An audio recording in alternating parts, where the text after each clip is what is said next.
Welcome to Lancaster County Democrats' Watchful Citizens Show. My name is Barbara Baier. Our guest today is Richard Register. He is an attorney up in Fremont, Nebraska, and he's running for the state legislature.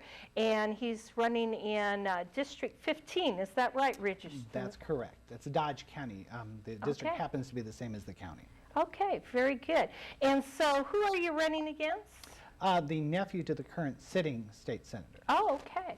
Very good. And so tell us a little bit about yourself. Where are you from? How did you come to Fremont? Well, I've been a resident of Fremont virtually my entire life. I think we came there when I was 4. My parents were transferred as part of Austin, from Austin, Minnesota. They worked at Hormel. And we've been in Fremont ever since. I came from a very large family. Actually, there's 7 of us, brothers and sisters. My parents actually have a commitment to education and work, and so we all are products of the public school system there in Fremont. We're all proud Tigers. And we've all went through college level, different levels of college between us. My parents are proud to say that we have actually 10 degrees, 5 undergrad and 5 postgraduate degrees between us. My sisters, 3 of them, Ruth, Kathy, and Leanne, are public school teachers, and they informed me over a holiday here that I was a little off on how many years they've been teaching. They've actually been teaching 99 combined years now. Oh, wow. For the family, so it's been a very big, important part of our family education. I graduated from Fremont High in '78. I had already been taking classes at a college in Fremont called Midland, and so I was almost done with a year of college about that time. And so I went to UNL, picked up my undergrad in political science and philosophy in 1980, went off to Creighton Law School, where I met Janet, my wife of many years now, and got the Juris Doctorate at that time.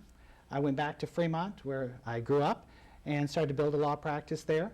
I started out the one-person firm, was that a long time, and slowly built it up, and now with Janet joining the firm, we're actually one of the biggest firms in Fremont. It may not be a big firm from Lincoln standards, but from Fremont it's a big thing to be there.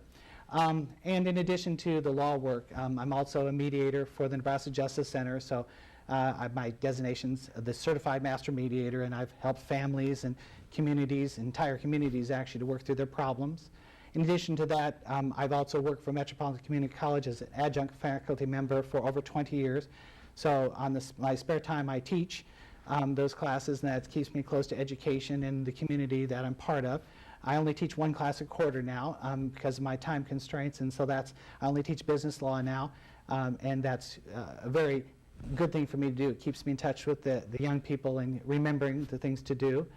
So that's kind of what I do. I also very active in the community, organizations that I believe in, like the Isaac Waltons, which is basically a environmental group, which is for hunters' rights and people's ability to share in nature. And also, the thing I've really poured a lot of my time and effort into the last couple of years is Main Street of Fremont. I don't know if you're familiar with that organization. Mm-hmm. It's actually an offshoot of the Historic Trust from the federal government. Mm-hmm. And basically the idea is this: if communities can increase their economic growth in the heart of their communities, they can actually have the funds and resources necessary to preserve the historic downtowns. And I'm a big historic preservation. My office is a block off downtown. It's a 100-year-old structure which we preserved, and then our home is 3 blocks from there, so we walk to work from there. And that's a much younger structure. That's a 1916 structure that we just spent the last 2.5 years remodeling. And that's kind of what I do in my spare time, is doing the remodeling or the gardening. So I'm picking up a lot of themes here. Are you carrying these over to your campaign?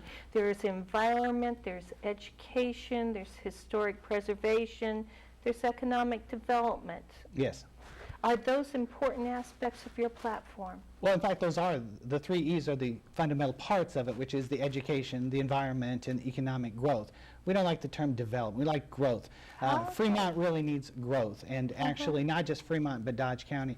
I was actually over in North Bend just the other day, which is the southwest corner of our county, and a gentleman had a nice way of putting it. He goes, "We just don't want to exist anymore. We want to be relevant again." And I think that's an important part of economic growth, is not just being there. We want to have a home for everybody. We want a secure economic structure, which everything else flows from. But I gotta say, it comes back to education. If we don't have a proper education system, that's not going to happen.